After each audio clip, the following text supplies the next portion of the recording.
Flash బ్యాక్లోకి వెళ్తే ఆ flyover కట్టింది ఎవరంటే ఈ ఘనత వహించిన గామన్ బ్రిడ్జ్. దాంట్లో కొన్ని కిక్ బ్యాక్స్ జరిగినాయి, మహామేతలకి మేతలు వెళ్ళి అది ఇది అనేవారు అప్పట్లోనే. ఎంతవరకు నిజంలో తెలియదు కానీ మొత్తానికి అటు వాళ్ళతోటి వాళ్ళ గామన్ కంపెనీ తోటి నిర్మాణం కాబట్టి ఈ బ్రిడ్జ్ మీద అప్పుడు నీకు ఫస్ట్ నుంచి కూడా చాలా డౌట్ ఎలా ఉందంటే ఆ రోడ్డు మీద బ్రిడ్జ్ మీద వెళ్తుంటే ఏమి లారీలు అక్కడికక్కడ కమాన్ గట్లు ఇరిగిపోయి కానీ లేదా ప్లేట్లు ఇరిగిపోయి కానీ కార్లు కూడా గోతుల్లో పడి లేవలేని పరిస్థితులు ఉంటాయి. అలాంటి పరిస్థితుల్లో ఆ బ్రిడ్జ్ ఉంటే ఎన్నో ఉద్యమాలు కూడా చేశారు చాలామంది.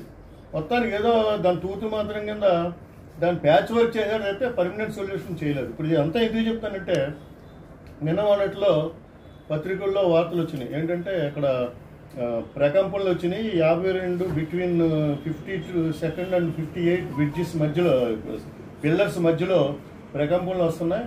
అందుకోసం అని చెప్పేసి బ్రిడ్జి మీద రాకపోకల్ని ఒక పక్కనే ఆఫ్ చేస్తున్నారు. అటు సైడ్ నుంచి వచ్చి కొవ్వూరు సైడ్ నుంచి వచ్చి ట్రాఫిక్ ఓ పక్కన ఆఫ్ చేస్తున్నారు. దానికోసం హైదరాబాద్ నుంచి నిపుణులు వస్తారు. నిపుణులు వచ్చిన తర్వాత దాని సంగతి చూస్తారు, దాన్ని ఏంటో పరిశీలించిన తర్వాత అప్పుడు ఫర్దర్ కార్యక్రమం చేస్తారట.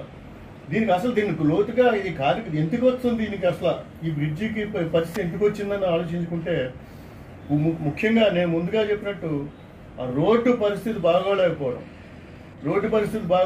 ఒక కారణం అయితే అసలైన కారణం ఇంకోటి అంటే డ్రెడ్జింగ్ సార్ ఏంటి మామూలుగా గోదావరిలో వాటర్ ఫ్లో సాఫీగా వెళ్ళడం కోసం కానీ లేకపోతే అక్కడ నీరు నిల్వ ఎక్కువ ఉండడం కోసం కానీ ఈ డ్రెడ్జింగ్ చేయాలని గవర్నమెంట్ డిసైడ్ చేయడం, అది నేషనల్ గ్రీన్ ట్రిబ్యునల్ వాళ్ళు కూడా వాళ్ళు అనుమతితోనే చేయడం. ఒక కంపెనీకి అప్పు చెప్పారు, కంపెనీ పేరు ఏదో ఉంది డ్రెడ్జింగ్ కంపెనీ. అయితే ఆ కంపెనీ వాళ్ళు ఎవరు ఇక్కడ కనపడరు ఎప్పుడు కాదు. ఒక పక్కనే రాజమండ్రికి ఒక పక్కనే ఒక 200 కోట్లు ఎంతో దానికి అటు 120 కోట్లు ఏదో మొత్తం పేపర్లో చూసాను.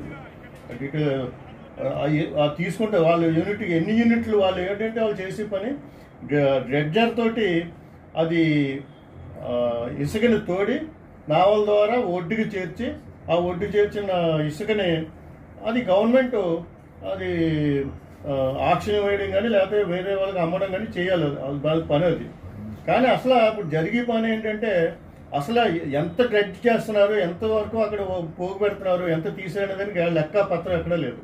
ఎవరు ఏం చేస్తున్నారో కూడా తెలియదు, ఎక్కడికి వెళ్ళిపోతాయో కూడా తెలియదు. అంటే బహిరంగ రాష్ట్రం అనుకోండి, లారీలు పొలవమని లారీలు వస్తుంటే ఎక్కడి నుంచి వస్తుంటే ఎలా వస్తుంటే తెలియదు.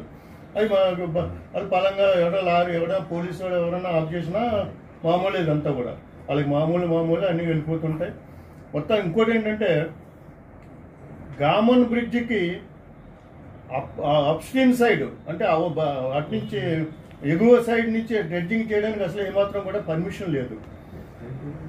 దిగువలో కూడా 500 to 800 మీటర్స్ పరిధిని దాటిన తర్వాత డ్రెడ్జింగ్ చేయాలి. అసలు అది ఎవరు కూడా పట్టించుకోవట్లేదు. బ్రిడ్జి దిగువనే పడిపోతుంటే బలహీన పడిపోవాలి, మరి ఆ పిల్లర్స్ బలహీన పడిపోవాలి, అక్కడే తవ్వేస్తుంటేనే. అదే సేమ్ పరిస్థితి మన రోడ్ కమ్ రైల్ బ్రిడ్జ్, అదే పరిస్థితి బ్యారేజ్.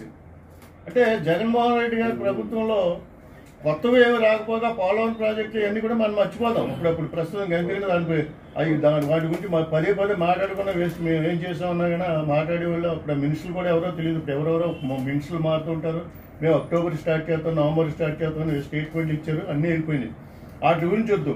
ఉన్న బ్రిడ్జిలు మేము పూర్వం మా చిన్నప్పుడు కొవ్వూరు అంటే హైదరాబాద్ వెళ్ళాలంటే రాజమండ్రి నుంచి పంటి మీద దాటి అక్కడ బస్సు ఎక్కి పంటి మీద దాటి కొవ్వూరు వెళ్ళి కొవ్వూరు నుంచి బస్సులో హైదరాబాద్ వెళ్ళేవాళ్ళు. అదే ఒకవేళ కార్లో కానీ 2 వీలర్స్ మీద కానీ వెళ్ళాలంటే అప్పట్లో గోదావరి ఆనకట్టు ఉండేది. ఇప్పుడు ఆనకట్టు పోయి కొట్టుకుపోయింది అనుకోండి, ఆనకట్టు మించి ఒక బాట ఉండేది, ఆ నీళ్ళు వస్తుండి ఆ బాట మించి జాగ్రత్తగా వెళ్ళేవాళ్ళం. అంటే ఆ పరిస్థితిని మళ్ళీ ఇప్పుడు తీసుకురాబోతున్నారేమో అని డౌట్ వస్తున్నారు. ఎందుకంటే ఇప్పుడు రోడ్ కెమెరాలు బీచ్ చూసుకుంటే 1974లో అనుకుంటాను, అప్పుడు పొద్దున్న వాళ్ళు అహ్మద్ గారు ప్రెసిడెంట్ ఆఫ్ ఇండియా, అప్పుడు ప్రెసిడెంట్ ఆఫ్ ఇండియా. నేను అప్పుడు ఎక్కడో చదువుకుంటున్నప్పుడు వేరే స్టేట్లో రేడియో విన్నాను, ఇలా రాజమండ్రిలో ఆయన వచ్చి స్టార్ట్ చేస్తారని చాలా ఆనందపడిపోయింది అనమాట. మా ఊరు అందరికీ చెప్పాను గర్వంగా.